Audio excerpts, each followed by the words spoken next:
Olá, você que acompanha a programação da TV Universitária, meu nome é Frineia Chaves e eu estou de volta com mais uma edição do TVU Debate.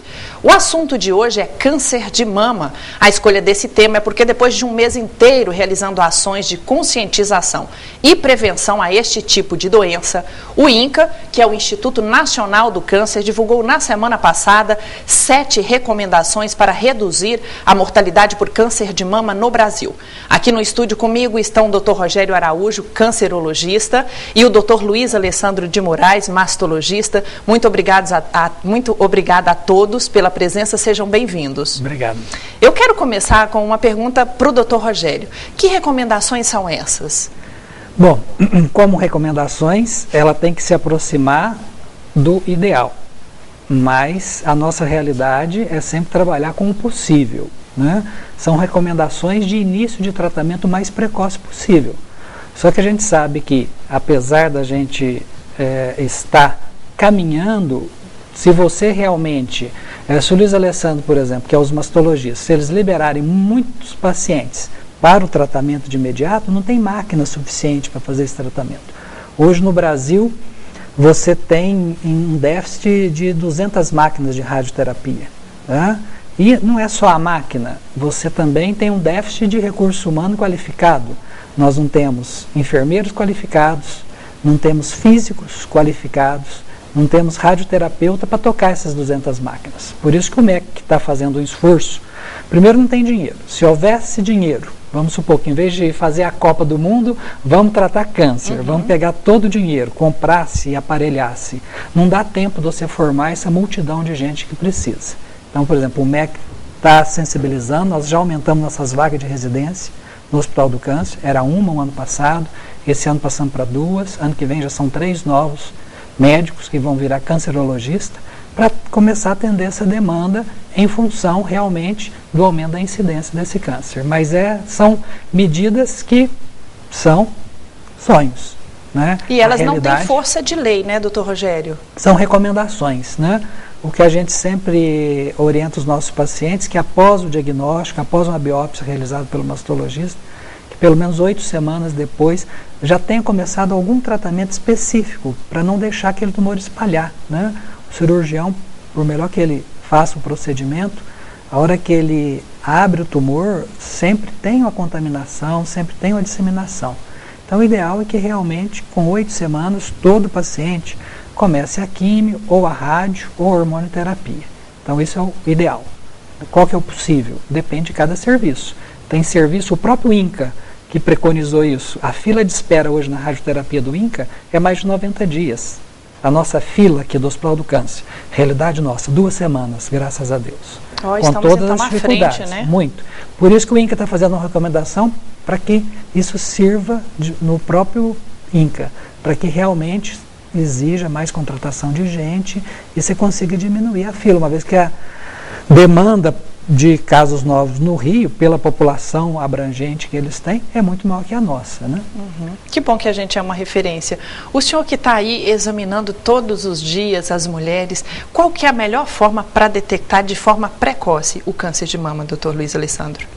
Isso, complementando o que o Rogério disse, que as recomendações, elas sempre tentam aproximar do ideal, e a gente precisa analisar muito a aplicação prática dessas recomendações, né? Essas últimas recomendações, elas são mais voltadas, como ele falou, para o início de tratamento o mais precoce possível, após o diagnóstico, e eu, na minha parte, como mastologista, como cirurgião, a gente sempre trabalha selecionando os pacientes para fazer o diagnóstico, né? Para fazer as biópsias. E já na minha área, então, a gente fica mais preocupado em fazer o diagnóstico mais precoce, né? Ele preocupa em iniciar o tratamento mais precoce e eu me preocupo em buscar esse diagnóstico mais precoce. A gente sabe que o câncer de mama, até hoje a gente não consegue definir muito bem as causas, né? Não só o câncer de mama, mas a grande maioria de outros cânceres também. Nós não temos uma causa específica. A gente trabalha muito em cima dos fatores de risco que proporcionam a determinadas populações de mulheres um maior risco de desenvolver a doença, e o diagnóstico precoce ainda a maior recomendação é o uso da mamografia como o objetivo de fazer esse diagnóstico mais precoce. Agora, a gente sabe que todos os métodos diagnósticos, todos os exames de imagem têm suas falhas, e a gente viu até o ano passado, em 2010, um grande alvoroço quando foi publicado de que a mamografia deveria ser feita a cada 2 anos. No entanto, isso foi um trabalho de uma força-tarefa americana que desenvolveu. Acontece o seguinte, a mamografia anual, ela, quando realizada, realmente aplicada na prática em grande parte da população, ela consegue reduzir a mortalidade do câncer em torno de 25%, 30%. Então é 1/4 por aí. E isso por conta da detecção precoce. Isso. Ou seja, comparando uma população que faz o diagnóstico sem uso de mamografia, só com a palpação da mama, com a população que faz a mamografia anualmente, a gente obtém esses resultados, 25%, 30% de redução na mortalidade.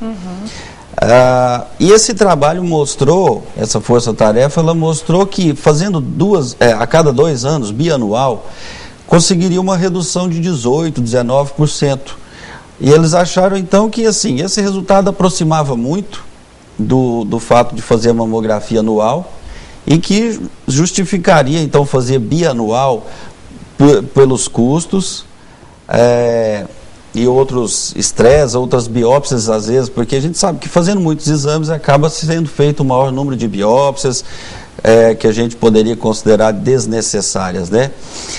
Mas a gente não concorda com essa teoria, com essa recomendação que surgiu aí em 2010 de fazer bianual.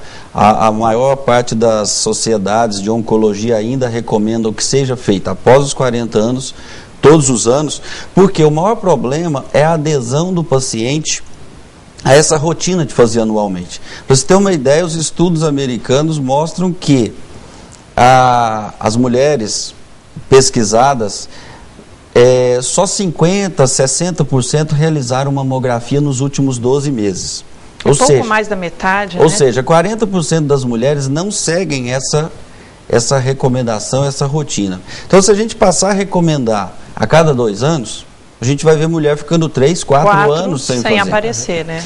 Tanto isso é verdade, essa questão da adesão à realização da mamografia anual é um fator importante, que a Associação Americana de Câncer publicou entre as metas deste último ano essa questão de aumentar a aderência das pacientes à realização desses exames de rastreamento.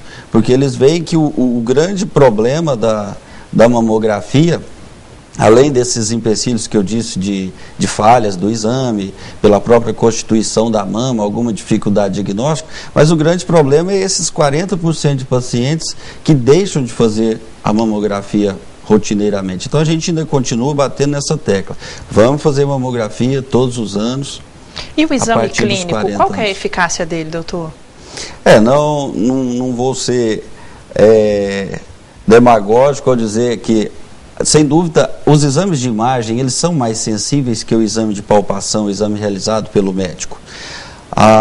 Consegue-se um diagnóstico mais cedo, lesões menores, através dos exames de imagem, seja ele mamografia ou ultrassom. Entretanto, como eu disse, todos os exames têm falhas. Então, às vezes, a gente tem tumores, é uma parcela pequena, mas existem tumores que não são visualizados nem na mamografia, que é um raio-x, nem pelo ultrassom. E esses percebe-se bem no exame clínico. Isso, muitas vezes há manifestações do tumor clinicamente, por exemplo, como edema de pele, retração de pele, que muitas vezes a gente faz a mamografia ou ultrassom do paciente e não se detecta nada. Então, é como a gente, nas medidas de segurança que a gente tem na nossa casa, a gente sabe que todo método de segurança tem falhas. Para fugir ou para diminuir esse número de falhas, a gente procura, então, utilizar de vários métodos. Então, basicamente, na mastologia, a gente usa mamografia, ultrassom e o exame de palpação, na tentativa de minimizar o número de falhas no diagnóstico, buscando sempre um diagnóstico mais precoce, que a gente acha que isso consegue melhores resultados depois no tratamento realizado pelo oncologista. Só não esquecendo que tudo isso que o Luiz Alessandro comentou, a gente chama de prevenção secundária, fazer o diagnóstico precoce. E a primária? Mas em mama, é muito importante também que a população esteja consciente da prevenção primária, que a gente chama, que é a possibilidade de não ter o câncer. É possível? Sim. A gente sabe aí que 20%, 30% do câncer de mama é genético, né, é hereditário, mas a grande maioria são situações de vida que ocasionam o câncer, né? Então, por exemplo, o que o câncer, como que ele é ocasionado? A gente sabe que existe alguma mutação, né, e que essa mutação ela pode ser exacerbada pelo tempo de exposição ao estrógeno, que com a ovulação a mulher produz, né, vai produzindo aí mensalmente. Esse tamanho dessa exposição, ela está cada vez mais reduzida. Por quê? Está cada vez mais aumentada. Né? Porque as meninas menstruam cada vez mais cedo. As meninas menstruam cada vez mais cedo, e depois, quando a mulher entra na menopausa, ela mantém a terapia de reposição hormonal para conservar o teor da pele. O cabelo, né? E ela posterga, então, esse processo. Né? Ela normalmente tem poucos filhos, os filhos que tem, ela não amamenta, né? E também é relacionado aos hábitos de vida. Normalmente a população hoje é uma população mais obesa. Depois de certo tempo, a obesidade também começa a produzir mais níveis de colesterol e indiretamente vai evoluir para o estrógeno, e com isso você vai ter uma exposição muito maior a essa janela estrogênica. Tá? Não alimenta muito, não faz atividade física e todos os seus parâmetros anteriores são interrompidos. Só se lembrar, por exemplo, quantos tios cada um de nós temos, quantos irmãos nós temos e quantos filhos que nós temos. A minha avó, por exemplo, teve 22 filhos. Minha mãe, 5. E eu, 2. Né? Uhum. Então, certamente não vai ter um neto ou nenhum, né, doutor? Pois é, se for desse jeito, então nós estamos mudando a nossa história natural. E com isso a natureza é cruel. Ela termina cobrando uma coisa que a gente não está fazendo, que seria natural. Muitos filhos, amamentando, comendo bem, fazendo atividade física, mas hoje a vida moderna é outra. Né? É um outro ritmo. Outro ritmo. Eu gostaria, já que o doutor Rogério tocou nesse assunto, doutor Alessandro, que o senhor comentasse então quem faz parte do grupo de risco, ou se tem uma faixa etária que é preciso ficar mais atenta aí. Como ele falou, o ideal, né, de toda doença, o ideal da medicina sempre é buscar a prevenção primária. Como ele bem disse, prevenção primária significa a gente interromper ou evitar que uma doença apareça. No caso do câncer de mama, até o que eu disse aqui, que a gente busca sempre o diagnóstico precoce, é uma prevenção secundária, onde a gente busca melhores resultados no tratamento e diminuir o número de complicações que a doença proporciona. É muito difícil a gente fazer uma prevenção primária quando a gente não consegue definir o fator causador exato da doença. E a gente sabe que o câncer de mama, ele tem muitas teorias, muitas causas, né? Provavelmente ele seja uma doença multifatorial. Isso que o Rogério disse, que realmente está ampliando a exposição da mulher, é porque a gente sabe o seguinte: quanto mais tempo a mama está exposta aos hormônios, ou seja, em resumo, quanto mais ciclos menstruais a mulher tiver durante a sua vida, maior é o risco de desenvolver o câncer de mama. Então aí entra essa questão, menor número de gestações, a gente sabe que cada gestação representa um ano e meio sem fluxo menstrual. Então, quanto maior o número de filhos, maior a proteção. A questão da amamentação entra aí também. E isso que ele falou, o uso do hormônio após a menopausa, você prolonga ainda mais essa exposição da mama aos hormônios. E a obesidade entra nisso aí. Porque antes da menopausa, quem produz o estrógeno, principalmente, a principal fonte é o ovário. Depois da menopausa, a mulher ainda produz uma pequena quantidade de estrógeno no tecido adiposo. Então, quanto mais obesa é a mulher, quanto maior o índice de massa corporal, maior a exposição estrogênica da mama e maior o risco. Então, a obesidade ela passa a ser um fator de risco importante na mulher após a menopausa. E aí, assim, a gente pode agir nessas situações, na questão da atividade física, evitar a obesidade na mulher adulta. O álcool hoje é tido como um fator também preocupante de risco. As mulheres que ingerem mais de 20 gramas de álcool por dia tem um risco bem maior de desenvolver o câncer. Isso aí são situações, eu estou dizendo apenas os fatores de risco, não necessariamente esses fatores de risco sejam realmente a causa efetiva. A gente sabe que esse fator de risco que eu estou dizendo, por eles exemplo, contribuem, né? Obesidade inclui uma série de alterações hormonais, de níveis de insulina, uma série de coisas que pode interferir na doença, né? Mas são fatores de risco onde a gente pode atuar. Porque existem outros fatores de risco, como ele falou, genético, familiar, que a gente já não tem como atuar, né? A gente não escolhe a família onde a gente nasceu, esse não tem como. Mas são inúmeros os fatores de risco. Alguns a gente pode agir, pode atuar, pode mudar, outros nem tanto, como a idade da menarca, a idade da menopausa, a gente não pode mudar. É bem colocado isso. O TVU Debate vai para um rápido intervalo, a gente volta já já. O assunto de hoje é câncer de mama, continue ligado.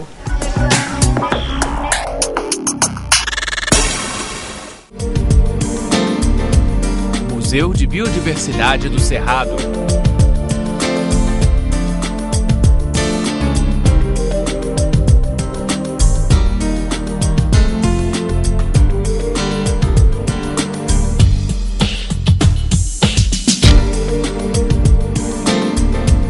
Venha conhecer um pouco da biodiversidade do Cerrado.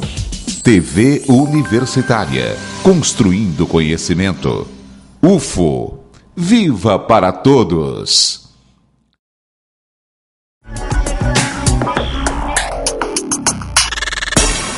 O TVU Debate está de volta, o assunto de hoje é câncer de mama. Comigo aqui no estúdio, Dr. Rogério Araújo, cancerologista, Dr. Luiz Alessandro de Moraes, mastologista. No bloco anterior, o senhor chegou a comentar a contribuição da genética para o desenvolvimento do câncer de mama. Eu gostaria que o senhor explicasse um pouco melhor essa questão. A questão, como eu estava dizendo, a respeito dos fatores de risco do câncer de mama, eu faço questão até de dizer assim, às vezes a gente citou algum dado aqui, o telespectador pode ficar assustado ao pensar assim, eu faço parte desse grupo. É importante a gente dizer assim, que cada fator de risco também tem um peso, tem uma potência nesse risco. Por exemplo, a gente falou aqui em menarca precoce, que a gente considera a primeira menstruação antes dos 12 anos, a menopausa, ou seja, a interrupção dos ciclos menstruais após os 55, são fatores de risco, porém de baixa potência. Tem pouca força isso aí, aumenta o risco, mas é pouco. Em relação à população normal, não dá para a gente dizer aqui se está em números, né? E a genética tem um peso muito grande, doutor? A genética, quando é identificado realmente naquela mulher que ela tem uma alteração genética, existem os exames especiais para verificar isso. Então a gente busca selecionar, não é toda mulher que deve fazer esse exame genético. A gente seleciona aquela população que está, onde a probabilidade de encontrar essa mutação genética é maior. Porque se a gente pegar uma mulher que não tem nenhum fator de risco como você, nenhum parente com câncer de mama, a probabilidade de encontrar uma mutação genética aqui é muito baixa. E o exame, ele é caro. Então a gente seleciona de que forma? Aquelas mulheres que têm um parente de primeiro ou segundo grau. Primeiro grau, mãe, irmã ou filha. Segundo grau, tio, primo, neto. Que tenha tido câncer de mama antes dos 40. Então um parente já que teve câncer antes dos 40 já é uma indicação para fazer exame genético nas irmãs. Se ela tem 2 parentes de primeiro ou segundo grau com câncer de mama antes dos 50, também já é uma indicação. E se ela tiver 3 parentes de primeiro e segundo grau com câncer de mama em qualquer idade, também já é uma indicação. Por que essa questão da idade? Eu estou dizendo, se tiver um parente com menos de 40 ou 2 com menos de 50 e assim por diante. É porque que nas mulheres mais velhas necessita um número maior. É porque o câncer genético, vamos dizer assim, o câncer de mama que é de origem genética, ele aparece geralmente mais cedo. É um câncer de manifestação mais precoce. Porque como a mulher já nasceu com aquela alteração genética, ela vai desenvolver o câncer mais cedo. Já o câncer de mama de origem ambiental ou de causas externas, ele vai manifestar depois de 50, 60 ou 70 anos. Então quando a gente vê, então não é a mesma coisa. Se você me diz assim, eu tenho uma irmã com câncer de mama, aos 80 anos, Não é a mesma coisa de dizer eu tive uma irmã com câncer de mama aos 35. Essa aí é indicado, essa que teve uma irmã com câncer de mama aos 30, 35, é indicado fazer o exame genético. E se for identificado esse gene realmente alterado, existem outras fórmulas de prevenção, até mesmo cirúrgicas ou uso de medicamentos, porque nessa situação, quando identificado o gene, a pessoa tem um risco de mais de 60%, 60%, 80% de chance de desenvolver o câncer. Enquanto que a mulher normal, a expectativa de câncer durante a nossa vida, de câncer de mama, é em torno de 10%, 12%. Então veja que se o gene é identificado numa determinada mulher, o risco é 5, 6 vezes maior do que da população alto, normal. Né? Mas, Alessandro, uma outra coisa que a gente faz no dia a dia, por exemplo, eu já tive paciente que 3 irmãs tiveram câncer de mama antes dos 50 anos, né? E ela não tinha condição de fazer estudo genético, porque Sim. é caro, não é feito em Berlândia, tem plano de saúde. Não tem plano de saúde, não paga. O SUS também não cobre. Não cobre, então é uma coisa cara, né? Que não é qualquer um que dá conta de fazer, que é a pesquisa de 2 genes, chamado BRCA1 e BRCA2. Né? Já indiquei uma plástica nessa mulher que já teve 3 irmãs. Né? Você faz o que a gente chama de glandulectomia. Você tira a mama toda, conserva a pele e põe a prótese. Isso é um procedimento que às vezes a gente, com muita discussão, né? É uma conduta que não pode ser levada ao extremo, não é qualquer um que tem essa indicação, mas 3 irmãs com câncer, ela aproximando aí dos seus 45 anos, a grande chance é de que aquilo realmente fosse uma coisa genética. Indica-se uma prevenção radical, que é retirar a mama. E essa cirurgia é mais barata do que o exame? A cirurgia, sim, é mais barata. E não tendo a glândula mamária, ela não vai desenvolver o câncer, pelo menos ali. Teoricamente, não. Tá? E outra coisa que as pessoas têm que ficar, por exemplo, às vezes o câncer de mama, quando é em idade jovem, e ele comprometeu, por exemplo, a mãe nas 2 mamas, quando ele compromete bilateral, ou mesmo se teve câncer de ovário, tá? Esse gene ocasiona câncer de mama e ovário. Então não é só o câncer de mama, às vezes a tia, a irmã ou a mãe tem uma história familiar muito grande de câncer de ovário. Aquela paciente pode ter câncer na mama. É preciso ficar atento ou a isso então, também. Ou então tem o mesmo gene que pode dar câncer de intestino nos parentes e a mulher desenvolveu o câncer de mama. Tudo relacionado à idade precoce e à agressividade do tumor normalmente. Tá? Então a história clínica, a gente sempre fala que na medicina, a clínica é soberana, né, que você tem que conversar muito com os pacientes, que às vezes você minimiza alguns gastos, né, alguns exames que às vezes nem faz, no Brasil, e você consegue dar uma conduta adequada pela história. Tem uma alternativa mais barata, né, e bem dúvida. mais próximo. Só complementando a questão da cirurgia, né, que o Rogério falou, como eu disse, teoricamente, a gente indica essa cirurgia quando o gene é identificado. Mas devido a esses obstáculos que ele falou, o acesso ao exame é difícil, a possibilidade de realizar é difícil, realmente, quando a gente seleciona muito bem o paciente, eu faço questão de dizer isso, porque às vezes as pessoas acham que assim, vou lá amanhã... Vou lá correr e tirar a mama, vou tirar a mama, né? Então eu faço questão de dizer isso aqui. A gente seleciona muito bem esse grupo, essa paciente que pode fazer essa cirurgia. Então são essas que têm muitos casos na família de câncer de mama ou de ovário, foi muito bem lembrado isso, que o mesmo gene que provoca o câncer de mama provoca o de ovário. Então a gente procura selecionar e quando você falou assim, a cirurgia é mais barata do que o exame, né? Eu até gelei porque assim, na verdade a cirurgia pode até ser mais barata, mas a gente não deve esquecer também dos problemas pós-cirúrgicos advindos dessa cirurgia. Às vezes o resultado estético não é o esperado, a mama muitas vezes ela não fica exatamente como era antes, a perda de sensibilidade da pele, do mamilo principalmente, a gente sabe que a mama é um órgão erótico de estimulação e o mamilo perde a sua sensibilidade com essa cirurgia. Às vezes tem pessoas que têm rejeição à prótese ou a pele tem problemas que não consegue segurar a prótese, então não é uma cirurgia também assim que eu vou lá amanhã e faço e pronto, né? E até porque, como ele falou, a gente tira aproximadamente 90%, 95% do tecido glandular Então fica uns 5, 10% de glândula ali que, ainda tem um se risco, a paciente tiver o azar naquele ponto, ela desenvolver o câncer, isso ainda pode acontecer, né? O ideal, então, é conversar muito bem com um especialista, né? De repente, até consultar uma segunda opinião, né? Num caso como esse que ele falou, que tem 3 irmãs com câncer de mama antes dos 50, a probabilidade realmente de ser genético. E aí a gente também, assim, esse não é o único gene que é relacionado ao câncer de mama. A gente sabe que outros genes estão em pesquisa, ou seja, outros genes também existem e vão surgir aí que provocam também, têm uma relação com o câncer de mama. Agora, uma coisa em relação aos fatores de risco que eu estava dizendo, uma coisa que é muito pouco falada, a gente vê muitas mulheres preocupadas assim, com pílula anticoncepcional, como eu falei, é um fator de risco fraco, não pesa muito na estatística.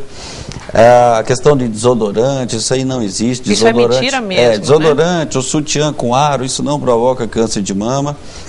Até mesmo o cigarro é muito discutido, muito controverso, até porque o cigarro tem pessoas que fumam descontinuadamente, né? Mas, enfim, o cigarro é muito prejudicial para outras áreas da saúde. Mas uma coisa muito pouco divulgada e que não tem como a gente agir é a questão da densidade da mama. Densidade mamária é o seguinte: a mama ela é constituída de tecido adiposo e de glândulas, né? E cada mulher tem uma proporção essa mistura. Então, o senhor está falando aí de gordura e de glândulas mamárias, é isso? Dentro da mama a gente tem os dois tecidos. A mama adiposa, ou seja, onde há o predomínio de tecido gorduroso e pouco tecido glandular, que seria uma mama assim na prática, aquela mama mais flácida, ela tem um risco muito menor de desenvolver o câncer de uma mama onde a constituição dela é predominantemente de tecido glandular. Ela é muito densa, é uma mama mais endurecida, que dificulta não só o exame clínico, por ser mais rígida, mas também até a mamografia perde a sua sensibilidade. A mamografia também fica um pouco prejudicada nesse tipo de mama. E além dessas dificuldades do diagnóstico, é uma mama que, por ter mais tecido glandular, ela tem mais risco de desenvolver o câncer de mama. Então esse também é um fator que às vezes a gente até indica esse tipo de cirurgia nesse tipo de mama, quando há associado também familiares com o câncer de mama, né? Porque isso aí não tem como a mulher mudar a sua constituição mamária, não tem como a gente agir. E os exames mas muitas vezes ficam... É um recado importante, né? Eu queria, o nosso tempo está quase acabando, que vocês falassem aqui da disponibilidade de mamógrafos em nossa cidade. Dá para atender a demanda ou tem gargalo? Eu acho que está deficiente, né? Tanto é que a gente tem uma fila grande. Uma fila grande, né? A gente vê paciente que às vezes chega para a gente no Hospital do Câncer com uma dificuldade imensa de se fazer. Então acho que parece que o município tem 2, eu não sei. Isso. Tem 2 mamógrafos, né? Funcionando. Para quase 600 mil habitantes, pouco, né? Se você realmente tiver uma adesão da maioria das mulheres querendo fazer esse exame, vai criar um e na congestionamento. Rede pública, quanto é que custa o exame, em média? Na rede privada. Na rede particular, desculpe. Na rede particular, em torno de 100, 120 Então, de repente, vale, já que está o gargalo no SUS, economizar na escova do cabelo, na maquiagem, no sapato novo e fazer o exame. Sem dúvida. Eu acho que isso que é fundamental para a prevenção secundária. Mas muito mais barato é fazer a prevenção primária. Ficar atento, então, a todas as dicas aqui. Sem dúvida. Muito obrigada a ambos pela presença, pela participação aqui no TVU Debate. É isso. Obrigado. Eu quero encerrar a edição de hoje reforçando a preocupante estimativa do INCA. O Brasil terá 500 mil novos casos de câncer por ano, sendo cerca de 50 mil destes de câncer de mama. 12 mil são mulheres na faixa etária economicamente ativa, que chegam a óbito por falta de informação, deixando de fazer o exame preventivo de câncer de mama. Por isso, é tão importante que mulheres a partir dos 40 anos façam regularmente uma consulta a um mastologista, para que, caso aconteça, o câncer seja diagnosticado precocemente, aumentando em 95% as chances de cura. Pense nisso, muito obrigado pela sua audiência, aproveite bem a sua semana e até a próxima.